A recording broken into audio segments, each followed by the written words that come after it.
Hi everyone, so I'm Abeywardena. I'm the Commissioner for International Affairs for New York City. It is such a pleasure to be here in particular with this panel. I have the privilege of sharing that we are here for the 2030 Vision, Unlocking the Marketplaces of Tomorrow. I am joined by Jennie Bernstein, who I think has the best title on stage.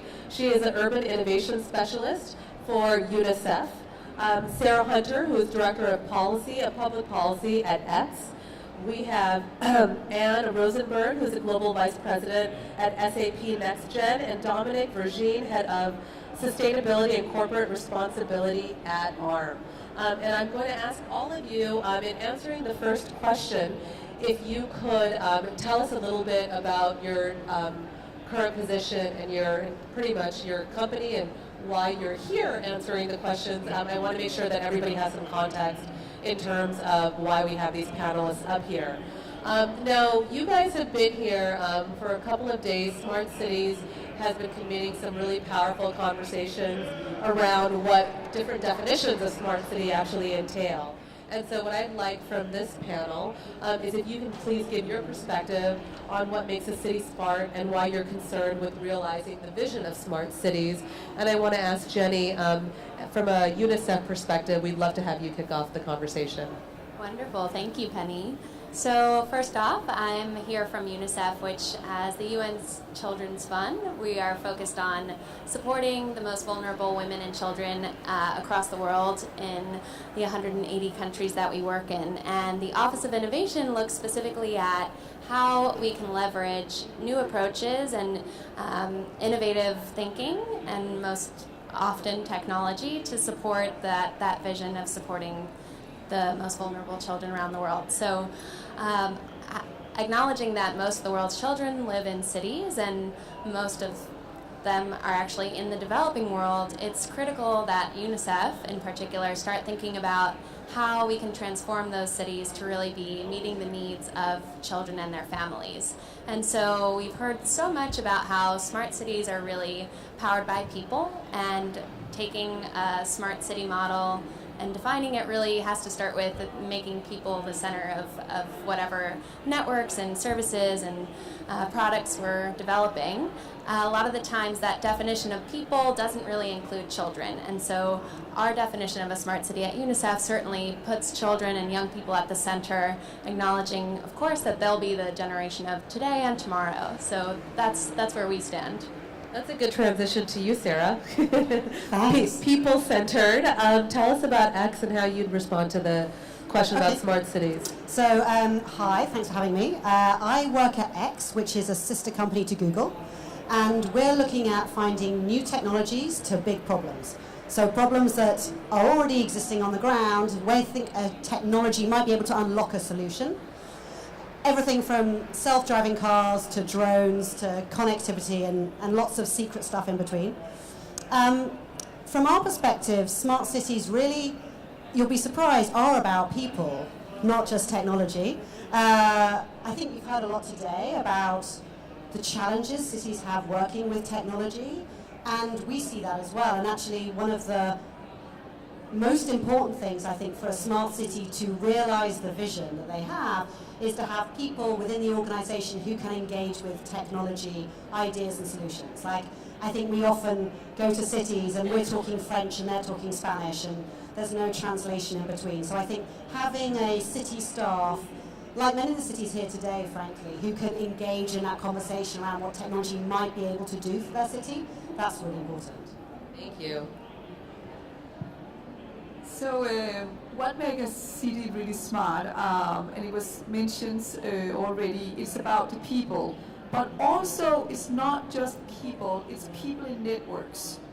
So what is so interesting to see right now, because you can have the coolest city in the world, it can be a totally new established city, it can be an old city, but if the community and the openness are not created between government, academia, the public-private sectors, the inclusive of the citizens in the city, and not to forget that every single voice have the equal rights to speak. And people are gathered into communities. It can be communities corporations. Like I'm at Hudson Yard, which is the next generation neighborhood here on Manhattan, where that specific place in the world is exactly that. It's open up. Whatever you are, a private company or whatever you are at Hudson Yard, is an openness which includes the citizens, the government, the universities, the startup, the accelerators. And then when you begin to curate that into communities and movements and beliefs, what is so beautiful about the 17 Global Goals, because what the 17 Global Goals, where I'm super thankful and why I definitely believe we can reach them in 2030, is that it gets people to come together and see that it's not just about you or you, it's about all of us, what we can do together.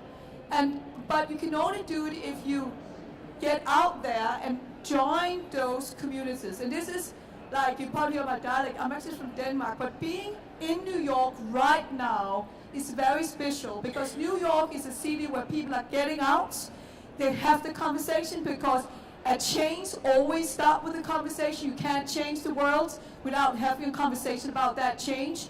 And then we are in a certain time right now, it's about movement and action. So again, back to my first point, you can have a new curated city, you can have an old city, but if the openness is not there, if people do not take the responsibility to be part of the conversation, join the community, join the movements, you will not see the change. So there is an obligation happening right now. Technology coming from one of the biggest enterprise software companies in the world, you can do anything you want in the world now with technology. When you can do anything you want, you have a responsibility. The 17 Global Goals help us to take that responsibility super seriously. And that is why the 17 Global Goal is important right now, and it will help us to make sure that we go all in the right direction. So smart cities to me is about the people in the network, and about the conversation and openness. Thank you, Anne.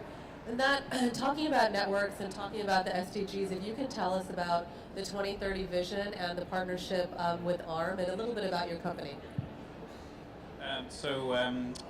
I work for ARM, and I'm just interested to see how many people actually have heard of the company. There's a few, I don't know, 10%. That's pretty good. Yeah.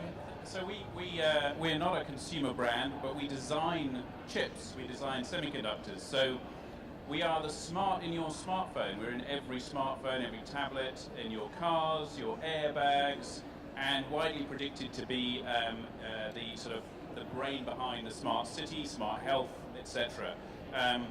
So we work with the entire tech sector. So everyone from Google, Microsoft, Intel, through to all the Chinese manufacturers, social media, absolutely everyone. And when the global goals came out, we realized that there was a real opportunity to try and use our position at the sort of very start of an ecosystem to convene the technology sector around solutions for the global goals. And so we created 2030 Vision to show how technology underpins every goal and has to support the achievement of the goals. We no longer have an option around whether or not we use technology. With 9 billion people coming onto the planet, with huge issues around resource use, around energy, we need to be using these resources efficiently, and technology can help us do that. And really the city is almost the most extreme example of that, where you see every goal and you see every real need in urbanization to use our resources efficiently and to create a truly smart city. So I think the technology can, in fact, the technology exists today pretty much to create an incredibly smart, efficient city. But I don't think we're there yet. And the reason we're not there is actually because of the way the systems are set up. It's because of people. It's because we aren't partnering sufficiently. We aren't breaking down the silos between government departments. We aren't working in partnership as a sector. We aren't working sufficiently with other sectors. There's no way the technology sector can produce useful solutions and really address needs unless it understands those needs. And so the principle behind 2030 Vision is not just about the technology sector, it's really about every sector, every city department, every government department, understanding where technology can really help achieve their goals, and then working in partnership to do so. And just from a very commercial perspective, there are enormous markets out there that are untouched. we tend to think as a sector about at most 50% of the world's population. So what about all those cities where the other half of the world live? Are we creating the right smart solutions for those cities? Because there are big commercial opportunities there as well as enormous potential social impact. And that's where the work that we've been doing with UNICEF comes in, looking at the smart city through a slightly different lens. So actually not thinking so much about New York, but thinking more about Jakarta or Mexico City. And actually these cities are expanding at incredible rates. So it may be easier to apply some smart solutions there, as well as have incredible impact on some of the poorer communities in the world. Absolutely, that's a great reminder. The Sustainable Development Goals, which were agreed upon in 2015, have been such a valuable organizing framework from which all of our different sectors can figure out how to partner together. And I will say New York City is an interesting example because we host the largest diplomatic corps in the world. We are home to the UN, and something that we have, how we've approached the SDGs, we are, from a population perspective, is large if not larger than 135 countries, but we're also not just Manhattan. I appreciate that you said Jakarta and a few other global south cities, but at the end of the day, we also have our different issues throughout our boroughs, and it's been very interesting as we have taken on the challenge of localizing the SDGs, and that has been key to the types of partnerships. And I'm curious, Sarah, if you can start to talk a little bit about, from an X perspective, how are you taking on the framework of the SDGs in your work? Well, I think the great thing about the SDGs is that they are universal, but that's also a challenge, because everything is an SDG, really, if you think about it too hard. It's helpful and unhelpful at the same time. I think one of the great things it does, though, is it enables cities, or governments in general, companies, and the not-for-profit sector to ally around specifics. So that, I think it's quite a useful filtering exercise to some extent. And I also think it does highlight what we all talk about, but we just don't do enough, which is partnership at a real level. I often find, I said earlier, that it's like we talk a different, technologists talk a different language to governments. Well, philanthropy organizations and NGOs talk a different language to these two organizations too. So I do think it's a bit of a sort of an oft-used phrase, but it's very, very hard to do in practice. And actually, I think the responsibility is with cities. That would be, sorry to say it's not my responsibility, it's always a nice thing to conclude, but actually, cities are better placed than either technologists or philanthropists or NGOs to know what the real problems are on the ground and what their communities need. I think Don was right. There's huge market opportunities in 50% of the world that we're not touching, but we don't know what they are. And so actually there is an onus on cities to come together to say, hey, we've got a problem with water. Who's going to help us with water? Or whatever the challenge is. That would be my sort of call to action, really.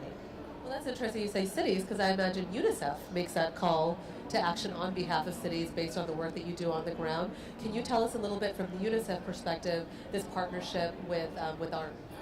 Certainly. So I think, UNICEF has traditionally really focused on the most vulnerable, which has for so long meant the hardest to reach. And that in our imagination of a vulnerable child, we picture someone, in a far out village who has no access to roads to deliver goods and services or, to access a health clinic. But what we see more and more is, vulnerable children in cities and the growing number of those vulnerable children. At this point, there's about 300 million children who are living in slums or informal settlements. And of course, the cities that host those children that we work closely with are really invested in trying to come up with a silver bullet solution, and there isn't one.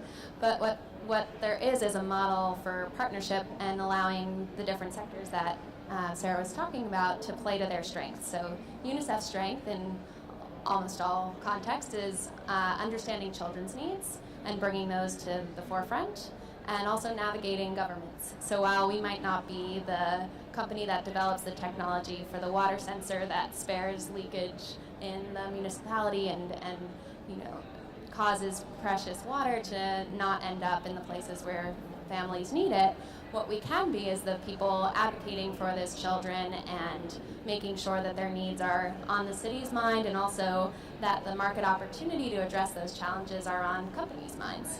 So working with ARM to really expose those market opportunities in the kinds of cities Dominic spoke to, pushing this idea that doing good really is good business in this sense, and ARM has really allowed us to not only uncover new technologies that we think are great investments in the future, but also what exists now that we just need to unlock for vulnerable populations, not in necessarily Singapore, but maybe in Abidjan or something of that nature. I mean, I would just interject there to say there is an opportunity that could open up markets that people don't really talk about very much, which is internet connectivity.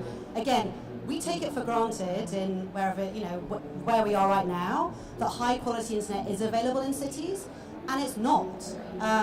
In many cities there is at best 2G networks, and I think the difference in speed between the fastest places in the world and the slow is 7 times.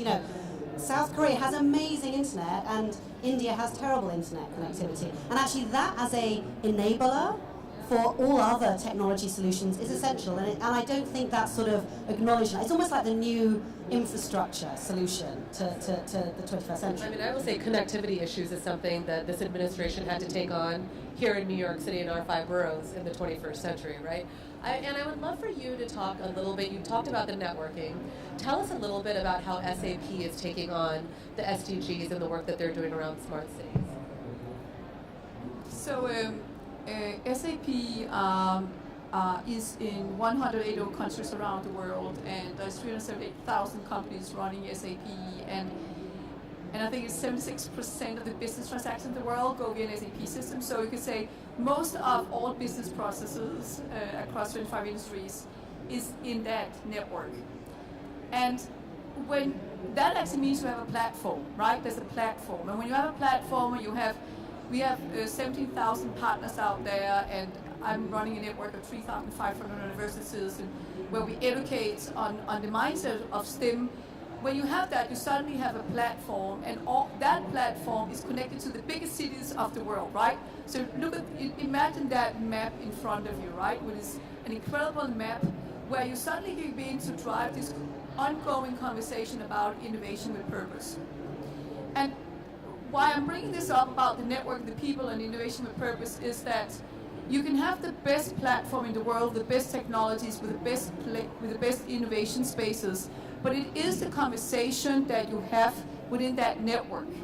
And this is where, as you talked about it, now we are here in New York, but the fact, and I know there are issues, of course, with connectivity, and that needs to be fixed, and I know that was discussed a lot at World Economic Forum, but the fact that more and more people actually are connected, that means that more and more cities are connected into this network. So SAP's mission, where the SDG, we teamed up in 2015 with SDG, and the entire SAP product portfolio is mapped to the SDGs. It's literally our DNA, the SDG, is that to really get that huge community that SAP are working with, to have, you can say, make a purpose mindset, a normality for any type of conversation, for anything you build. That means when you go into smart cities, and that's coming from Silicon Valley, is that the innovation we know so well for Silicon Valley, the openness we know so well for Silicon Valley, my job is to inject that into the world, in all the big cities. So New York is beautiful around art and music, diversity, purpose because of UN. I'm now moving into LA, where you have this whole science fiction mindset, and every big city have a beautiful mind in specific areas because of the industry. But we need to tap that into when we speak about smart city. What does that mean for the city itself? And one thing that I love about New York, and I see more and more around the world, is that if you look at the role of an university today, and role of an university today is not just about education. If you saw what Mike Bloomberg have done with Rosenberg Iceland, with Paul at Technion, is where you build an academic institution in collaboration with corporates. That's because the corporate people and the government, more than ever, need the mindset of the next generation, right? So this is what we see right now, and I just want to mention one thing we're doing for New York right now. We're actually coming out what we call a startup guide for New York.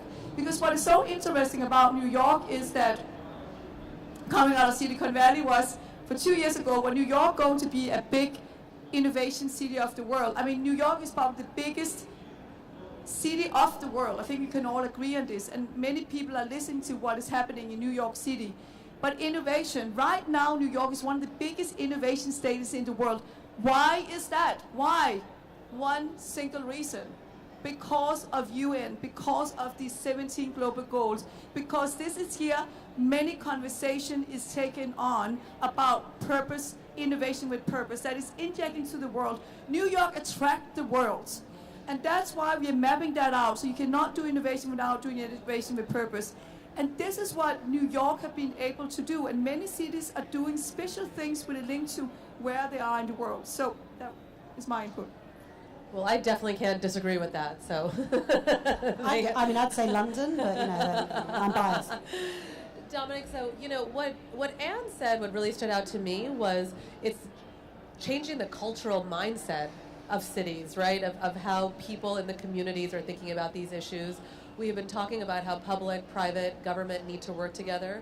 What do you think? How does government need to show up, right? So something that is very fascinating. I mean, I sit in this working for the mayor of New York City. We are leaning in to issues like climate change and how we protect our immigrant communities, while the federal government steps back from some of those responsibilities. And you're seeing the city-state dynamic with nation-states all around the world playing out. And I'm curious, at the different levels, from a private sector, what do you need from government? And I'd be curious if you're able to, around the levels as well. Well, just to start, I think it is really interesting how I think we kicked off the conversation with saying how we're often find we're talking in different languages. And one of the really useful things that I've found about the goals is it's at least a starting point to speak the same language. And we haven't had that before. And it's very noticeable with these 2030 goals, the private sector was involved with them, unlike the previous Millennium Development Goals. And that has had a profound impact, and hopefully will have a really profound impact in our achievement of the goals. So with regard to government, I think I would say balance and openness to partnerships. So at the moment, with some justification, there is a lot of negative press, negative media activity around the tech sector as a whole, around data and all sorts of issues. And this is perfectly reasonable to an extent. There are real risks out there. It is very important that the tech sector as a whole works to mitigate those risks. But at present, and I do see this somewhat to some extent in the UN as well, there is a real focus on that sort of dystopian view of the future. And there is just as real an opportunity to have a more utopian future. And so I would plead for balance. So we need to understand and mitigate the risks that new technologies present, and many of them are unexpected. So we need to work together to try and predict and mitigate the risks. But if we don't also understand and focus on the opportunities, we won't achieve those opportunities, and we won't achieve the incredible potential that lies within technology to achieve the goals. So I think we're at a really important tipping point at the moment where we've got to maintain that balance, and if we look at it in too negative a context, we'll miss these fantastic opportunities. Sarah, I'd love for you to... I'd agree with that. I'd also say that often what we do is brand new tech. Okay, so we're not deploying sort of well understood products into locations. Give us a sneak peek into something. Oh, here's a secret. No, I'm not going to tell you secrets. But for example, we're using drones to deliver stuff in Canberra, Australia, right now, and it's very early stage. But actually, it's the first time real people have had drones flying over their backyards and ordering them to deliver stuff to them on their phones. And actually, we've had a great relationship with the ACT government in Australia there. But what it requires from a government perspective is actually a lot of bravery. You know, it requires them to say, hey, we're going to try and persuade our community to do something they've never done before. You know, there's noise, there's issues about, you know, how do I feel about drones over my house? Do I like these things at all? It's a learning experience for all of us, but it does require the government to be up for that brave attempt, if you like. And that's, again, it's something that some city mayors are really well equipped to do. They're like, go on, bring it on, we're ready for a vision. But some mayors are nervous. And I think, as we go to this next stage of technology innovation, where we're not just having software products, we're having physical products, mayors and cities are the most powerful government actors there are. They can make or break a successful pilot or deployment far more successfully than a national government. So I do think it's a great opportunity, but again, a responsibility for cities to be those community leaders to say, let's try something new, because these problems need to be solved, and we're not going to achieve it by doing things the way we used to do it.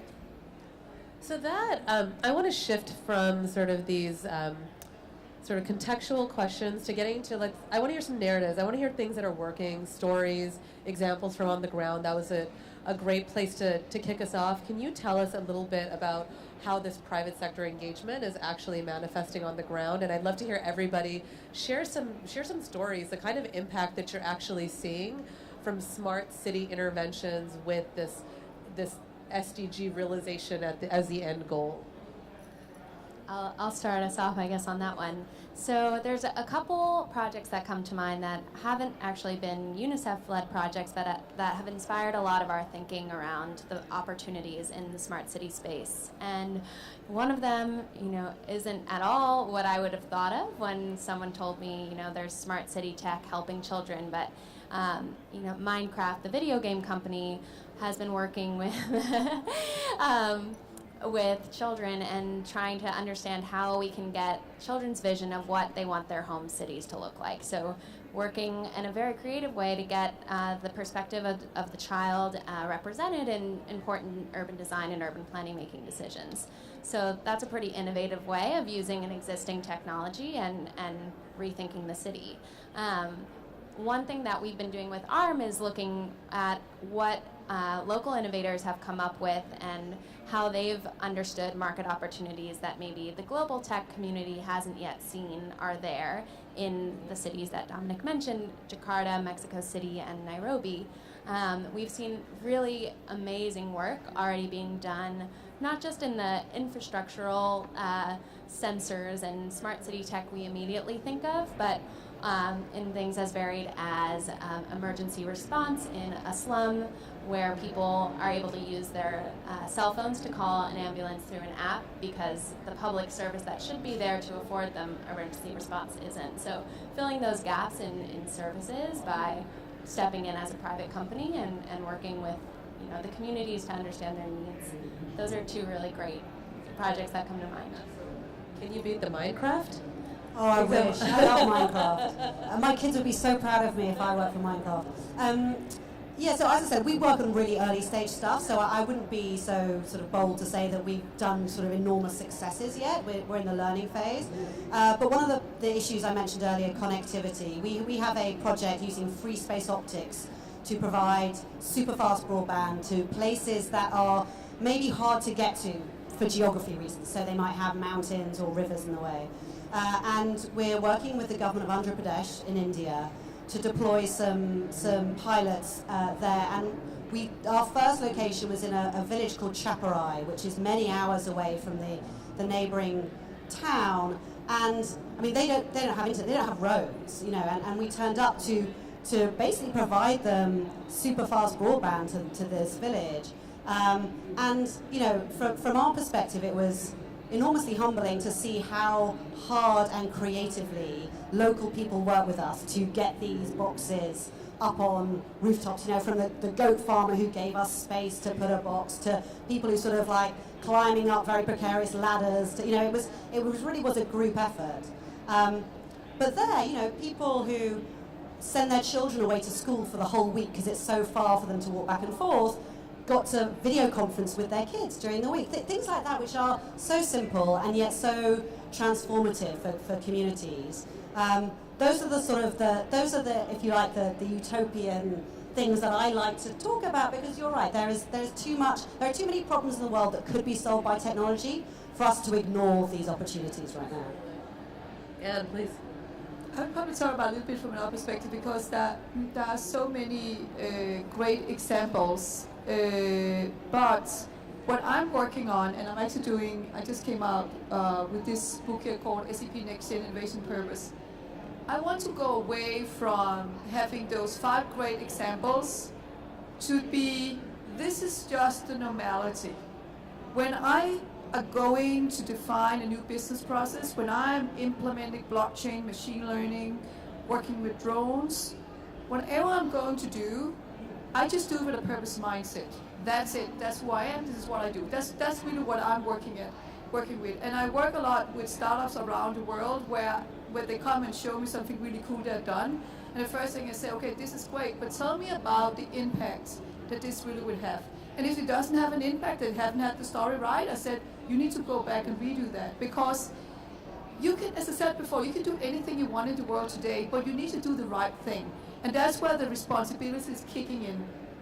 So one of the biggest things that fascinate me right now about the SDGs and smart cities and just the SDGs in general is to see, if you go 1 year back in time, I think there's a couple of 100 companies worldwide who are signed up to the 17 global goals. If you go to January this year, 12,000. If you look up the numbers today when you go home on your phone right now, more than 15, 16,000 companies have signed up. Most of the top 500 companies are signed up. If you World Economic Forum this year, that was the topic. It is the topic today on the world stage when leaders, presidents, actors come together and talk. A framework has been born. A framework is being recognized as a way to can say, let us all get together and make a better world. And therefore I can say what has been crazy for me to see, really crazy for me to see, is how fast people, all of you sitting in here today, you have a passion in you right now where you want to make a change. It's not just because your employer telling you to do it. You do it whatever. You are on a mission. All of us here have joined a mission. We are in a movement. It might be that we care more about one goal compared to another goal. I care about all the goals because I want to see all the goals being reached. But that is probably the biggest impact. I'm rolling out SDG curriculum to universities around the world, to schools around the world, speaking to the startup of the world, SAP's enterprise companies around the world. If I see how fast people are picking this up, it is enormous, and there's a couple of great people down here who is rallying this in an amazing way. That is what is, I mean, I'm an older lady. I've never seen anything in the world as what I see right now. People want to see a change. Whatever you do in your private time, whatever you do in your work time, everybody is on a mission. And that's, for me, will make the change. The technology is there to enable. The technology will not do it alone because we have the responsibility to make the right solutions. Back to your point, there might be drones flying around, but what does that actually mean, right? We need to take the responsibility. What does that mean? Dominic, I'd love to get your examples. So you actually all have one of these somewhere near Changing you. the world one wristband at a time, Dominic.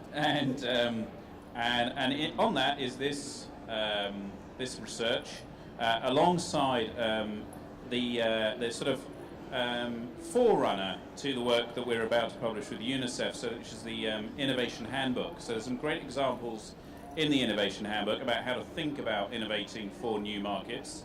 And then in here, it actually goes through all 17 goals and shows the market opportunities, so the commercial opportunities that lie in them, as well as examples of technology use, both now and looking out to 2030. So I urge you to have a look.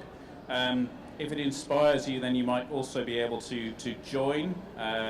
We're looking for partnerships. We're not looking for, it's not financial in any way, but we are looking for people to contribute their ideas, their projects, partner with us, work with us on some of the opportunities that are going to come out from our work together with UNICEF and with others, because there are real sizable commercial opportunities there that are not being addressed, and there's enormous social impact. I mean, I think reaching well over 2 billion people. One example which Jennie touched on is water.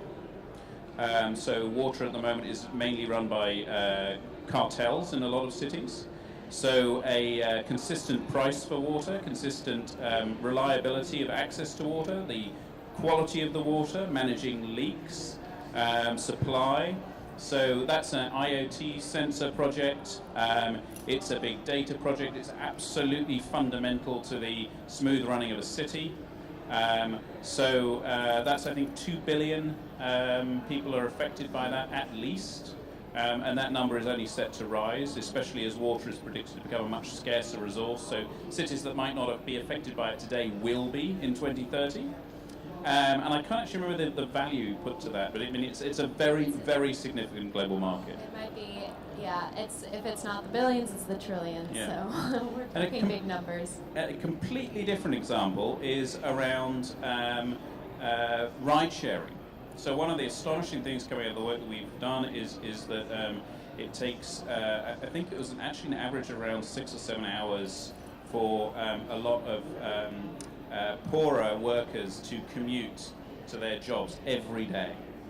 Now that wasted productivity, waste in terms of time that's spent with children, that's spent with family, and there are certainly technology solutions that can help alleviate that problem, opening up more time in the day for something rather more productive than getting to and from work. So very, very different examples. Different companies would probably be involved in looking at the solutions, but each with a huge number of people affected and a really significant potential commercial opportunity as well. So one of the questions that I had that I feel that you all addressed is how do you get private sector engagement to accelerate in this space, but making the commercial opportunity clear, changing the cultures within the companies. That seems to be at the heart of what is driving this. Is there anything more you would want to add to that before I ask the question about, all right, so we have the private sector engagement, we have the governments, unilateral organizations ready to partner. How does this become people-driven? How is this powered by the people? How are you actually going to do that through whether it's constituents of UNICEF, it's your consumers? If you guys could address that, I would appreciate it. Can I do the prior one? Yes, no, exactly, because I just wanted to make sure I captured that. One of the things that I think sometimes cities don't realize is companies who believe they have a solution to a local problem have to wade through a lot of process to provide those solutions. And I think cities recognizing the power they have and being partners in solving those problems is really important. I mean, I think you see it, ride sharing made me think of this actually. You know, it's not just ride sharing, but the plethora of potential transportation solutions that are available now. I mean, you know, I live just outside San Francisco, and you can't move for some sort of startup transportation provider, whether it be bikes or scooters or cars. But you know, what they all need is access to curbs.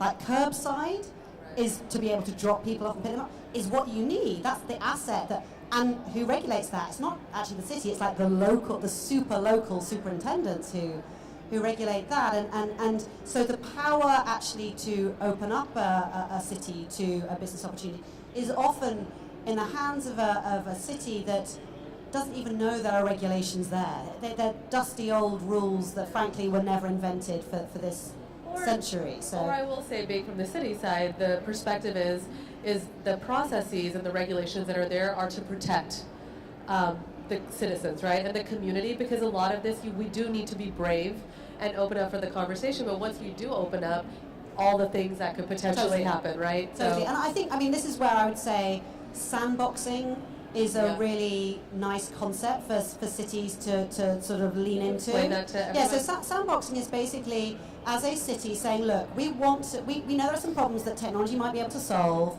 we want to be part of that solution, but we don't want to totally throw open the regulatory environment willy-nilly. We don't want to be a total free-for-all environment. We need to protect our citizens. So we're going to designate a relatively small area of the city and say, okay, try here first. And within these, 5 blocks or whatever, we will suspend the regulations in some way, shape or form and study it carefully, gather the data and see what the implications are, both positive and negative, before then saying, well, what's the citywide regulatory response? And I think sandboxing as a mentality enables that innovation opportunity, but with the government doing the role they are meant to do, which is protecting the public good at the same time. Exactly. So if I can open it up to the rest of the panelists, I really want to spend some time on how we're going to ensure that these partnerships between the public and private sector are powered by the people, and you all are bringing such different perspectives into this conversation. Could you start with? Yeah, certainly. So at the Office of Innovation, we've come up with 9 design principles that we bring forward in all of our work, and some of them are, pretty technical in nature, have to do with being open source and that kind of thing, and others are much more just the principles we bring forward, and designing not just for the user but with the user is sort of one of our primary goals in all the work we do. And of course that becomes complicated when you're trying to serve the needs of millions of children at a time. But if you start with really trying to understand who you're designing for, and starting with, getting a sense of the problem rather than imposing a technology that we perceive as a solution onto, a context that might not at all be appropriate or needing that technology. So for us, it's a lot about, taking that intuitive, human-centered design approach to our work and hearing from the communities we work in how they want things to play out. So the way we do that is by having about 85% of all Unicef staff in the country offices that we're serving. So me sitting in San Francisco, I'm not going to really understand what needs to happen on the ground as much as all of my colleagues who are in country. And they're sort of our liaison with the communities we work with. And we encourage that model for whether it be, the city government themselves or a tech company who's trying to do a project somewhere. Of course, it starts with that community. Dominic, I'm going to take it to you over there. So I think that I'd go back to the sandbox idea. I think that one of the things that's really important is for a little bit more appetite for risk. So something that, particularly in rural environments actually to date, has been a struggle for technology, is that there isn't really a much of an appetite for risk, especially amongst established foundations in many of the UN agencies. And yet what technology then tends to do is simply appear and disrupt and shake things up in some way or another, and yet there's been no policy preparation for it. It just comes as a surprise, and that's the real risk if you don't have an appetite for taking on a little bit of risk and trying things out, because only then can technology companies work in partnership to iterate and to adjust and improve, and only then can governments understand how a new technology might affect their communities or their policies from an early stage, rather than before it becomes prevalent and then something comes up that neither the tech company nor the government was expecting as an almost byproduct of this new technology. So greater appetite for risk and trying things out, sandboxing, absolutely vital. So first of all, I think I have a very fundamental point of view on this. Everybody have an equal voice to be heard in the world, no matter you are government, if you are from the private public or citizens. That's how the new world should look like. And then you see that universities are opening up, corporations are opening up, government are opening up with joint innovation spaces, and we have the SDGs on top of this where people come together. Because the issue for me today is that it's only few people who get access to the innovation or are able to position their innovation, and maybe don't really know how to act and go out and find that startup we can be injected into the corporation for the innovation journey. So we need to make innovation with purpose and normality, collaboration across all the things we talked about here, and normality. And the day we can do that, then we can move extremely fast on this innovation journey. And I'm actually starting up a collaboration. I have the guy sitting somewhere here. A collaboration on, it's called the SCG engine. Because the issue today is that you have a citizens or from the university of the Commonwealth coming out with a damn good startup idea, right? And then in a very manual way, that startup ideas is positioned to a number of corporate companies or investors. But this is not very scalable. So what we're working on right now is the concept of taking the SDG as the taxonomy, and then the startup of the world can come in with all the great startup idea, whatever they are, early, late stage. And on the other side, you have the corporates of the world, who's right now looking for, like I've been giving an example here about, I want to do something around clean water, I want to do something about a better education system, I want to do something about, and the thing is that all the ideas are out there in the world, but how am I going to find that startup idea or that idea? It's probably out there somewhere. So we need to go into, sorry, you probably know, when you move into a big city and you're looking for an apartment, you download an app and you put in some criteria, and then you get notified when there is this apartment available in this area you would like to stay. Imagine you had that opportunity with a matchmaking functionality where you can actually say, I want to do something around clean water, and then you put some criteria in, and then poof, poof, poof, poof, all over the world. It can be from Ghana, it can be from Berlin, it can be from Copenhagen, anywhere in the world. Startup ideas is coming up, and you as a person in your company can have conversations with those startups. We need to get to a point, whatever your citizen, student, faculty, CEO, president, whatever you are, that every voice is heard and all good ideas get visible, because there's so many good ideas out there today, so many good ideas is not heard.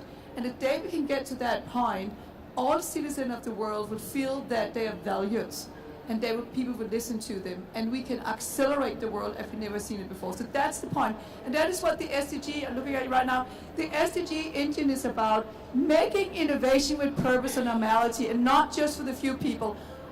All of you guys love the SDG. If you make, I don't even know what the calculation is, but I think probably, I don't know, 5, 6, 7, 8, 10% of the world population out there today, they are totally into the SDGs. How do you make sure that everybody's into the SDGs? Because everybody needs to be included. So that's my mission for the citizens of the world. Well, thank you. And we have run out of time, but I do think the importance of efforts like you just talked about, 2030 Vision, but this common language that we have around the SDGs is really going to be at the heart of people-powered smart technology and smart cities. So thank you guys so much for all of your wonderful thoughts today. Thank you, everyone. Thank you.